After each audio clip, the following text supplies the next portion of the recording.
Now you will listen the special update in English.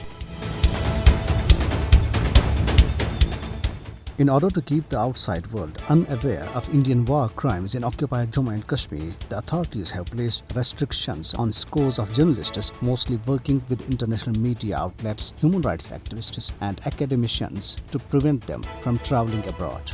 22 journalists, among 43 others, have been banned from traveling outside occupied Jammu and Kashmir and India, as per a lookout circular list prepared by Indian authorities.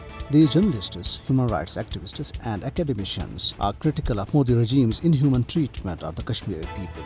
An Indian web news portal, The Wire, in its report said that most of these journalists are working for international organizations, and there is a fear that allowing them to travel abroad can dent the image of the Indian government in international media.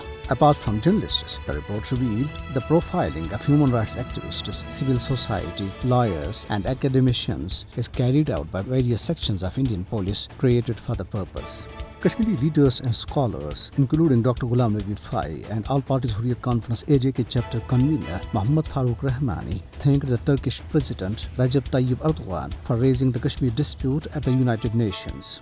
Turkish President, in his speech at United Nations General Assembly Summit, said, "We maintain stand in favor of solving the ongoing problem in Kashmir for 74 years through dialogue between the parties and within the framework of relevant United Nations resolutions." Pertinent to mention here that at 75th session of the General Assembly last year, he lambasted Indian government for abrogating special status of Jammu and Kashmir and committing grave human rights violations, and stressed for the need of early solution of the dispute for stability in the South Asian region. Hurriyat AJK leader Abdul Hamid Lon, in a letter to the United Nations chief, urged him to prevent Indian Prime Minister Narendra Modi from addressing the ongoing United Nations General Assembly session for being involved in crimes against humanity in Kashmir. Indian media has become a mouthpiece of right-wing RSS and BJP to further their Hindutva ideology. Citing Arnab Goswami's recent claim about Pakistan Army's alleged presence in Kabul's Serena Hotel as the latest act of biased reporting on part of Indian media, Kashmir Media Service in a report maintained that Indian media and journalists have no match in spreading false information and fake news, particularly about Pakistan.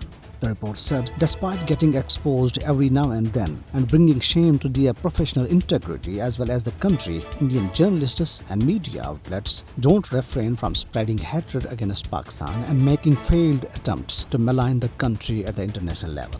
Meanwhile, anti-India and pro-freedom protest demonstrations erupted in Baramulla town today against the injuries to a youth in unprovoked firing by Indian troops in Azadganj area of the town.